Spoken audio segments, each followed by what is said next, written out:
Il trône au bord du lac de Marlan. Le refuge, c'est son nom, est l'œuvre de 2 architectes russes séduits par l'idée de construire une cabane dans un lieu remarquable. Avec des contraintes fortes, pas plus de 6 mètres carrés de surface, 3 mètres cubes de bois et 1500 € de budget.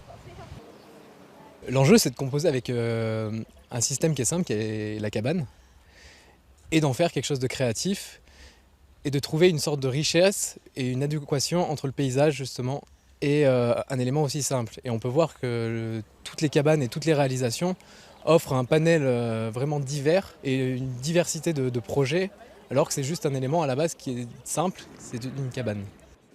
Le Festival des cabanes est donc bien la preuve que quel que soit le pays, quel que soit l'architecte, ce lieu rustique est une véritable source d'inspiration.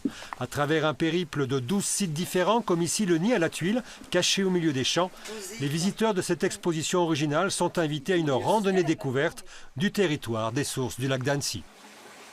L'idée, c'est de mettre ces cabanes dans des lieux particulièrement jolis de la destination, mais relativement méconnus, c'est-à-dire là où spontanément les gens ne vont pas. Exemple, celle dans laquelle on se trouve, il faut le savoir, qu'il faut venir ici pour avoir cette vue. S'il n'y a pas de cabane, on ne vient pas forcément se promener ici.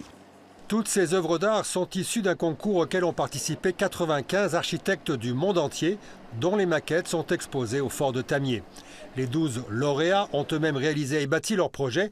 Ils devront également le démolir fin novembre. Ces cabanes sont des œuvres éphémères. Leur site doit être à nouveau vierge pour une nouvelle édition l'an prochain.